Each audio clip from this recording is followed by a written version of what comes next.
everyone, welcome back to my channel. It's Jasmine. For those who are new, I am a casual reseller on the US and Canadian Poshmark app as well as eBay. You can find me at Afternoon Tea on the Canadian app as well as Tea Time on the US app. For today's video, I want to share my sales for the month of April. Again, I'm going to split it into two parts. The first one being my sales on eBay and Poshmark Canada, and part two will be my sales on Poshmark US. If you like reselling content like this, be sure to give this video a thumbs up and hit that subscribe button. So my first sale on eBay was this action figure. It was a McFarlane's figure. It was this Paul McCartney figurine that was actually my husband's. He had this a while ago because he's a really big Beatles fan, and this sold for $29.99 with $20 shipping. It actually went somewhere in Europe, I believe, so that's why the shipping rate was so high.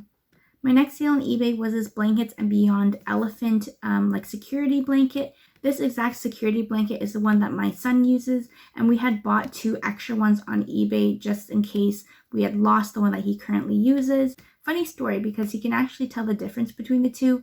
I think that we had bought the second one too late, so the first one was already quite worn out. So I just decided to sell the backup of the backup, and this sold for $25, and the buyer was actually from a state that was about an hour away from me, and he requested local pickup, so it sold for $25.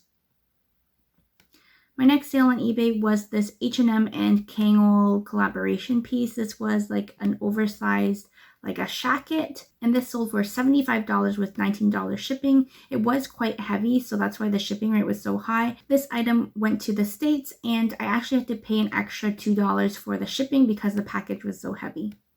My next sale on eBay was this Toronto Maple Leaf CCM shirt, and this sold for $25 with shipping included.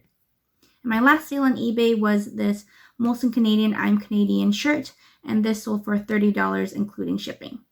Now onto my sales on Poshmark Canada. I had a total of $990 in sales. The first one being this Free People green jacket. It was in pretty good condition. It just had a small scuff on the side, and it sold for a best offer of $47. Next, I sold these men's AG jeans. I believe when I first picked them up, I didn't realize that they were men's, but either way, I still listed them, and they sold for $40.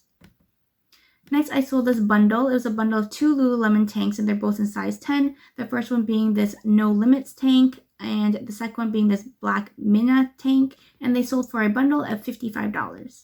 Next, I sold another bundle. This was a bundle of two Twick shirts, and Twick, I believe, is a Canadian brand, sold at Simmons. They were similar style shirts in the same size, and the buyer had bundled them together and sent an offer for $20, which I accepted. Next, I sold these Aritzia Denim Forum ex-boyfriend jeans. These were brand new with tags, and they sold for a best offer of $95. Next, I sold this Aritzia Sunday Best lace dress. This sold for an offer of $30. I believe I had listed it for $40, so $30 was reasonable, and I accepted it. Next, I sold another bundle. It was this a Goldie size 23 skirt. It was brand new without the price tag, but still had a tag on the pocket.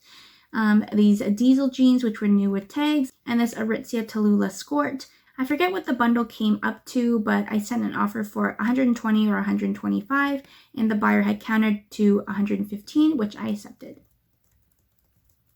Next, I sold this Wilfred Dufour dress. It was new with tags, and this sold for an offer of $80. Next, I sold another Aritzia piece. This is called the TNA Baja hoodie, and this sold for an offer of $28. Next, another Aritzia piece. This is the Aritzia Wilfred Free. It was a velvet dress. I don't know the style name, but this sold for an offer of $35. Next, I sold this Madewell Gingham wrap top, and this sold for an offer of $35. Next, another Aritzia piece. This was a Wilfred Blanchard sweater, and this sold for an offer of $35. Another Aritzia piece, this was an Aritzia Tallulah, it was called the Black Kasai shorts, and there was an overall shorts, and this sold for an offer of $25. My next sale was this Lululemon pinstripe groove pants. This is definitely an older style, and I picked it up for quite inexpensive, and it sold for a best offer of $30. Next, another bundle. This was another bundle of two Lululemon tanks. This was a Lululemon Strap It Like It's Hot tank and a Lululemon Energy tank, and together they sold for $55. Next, another Lululemon piece. This was a Lululemon City skirt in black, and this had the shorts underneath, so I guess it was a skirt. This sold for a best offer of $50, and it sold within a week of me listing it. Next, another Lululemon piece. I guess you can tell that a lot of my sales were Lululemon and Aritzia this month, which I'm totally fine with. And this was a Lululemon Scoop Me Up tank, and this sold for best offer of $20. Next, I sold these Tory Burch espadrilles. They were in pretty good condition, like not much wear to them at all, and they sold for a best offer of $75. Next, I sold this King Wool hoodie. This was new with tags, and this sold for an offer of $45. Next, another Lululemon piece. This was a Lululemon Black No Limits tank, and this sold for a full asking price of $35. I believe the buyer was a guest user because the username was all funky, and usually when that happens, it's because it's somebody that found your listing through Google, so I was really happy with the full price sale. And my last sale for the month of April on Poshmark Canada was this Adidas Tri-Fold Romper, and this sold for an offer of $40. So that concludes my sales for Poshmark Canada and eBay. If you're interested in seeing my sales on Poshmark US, then look out for part 2. Again, thanks for watching, and I'll see you in my next one. Bye!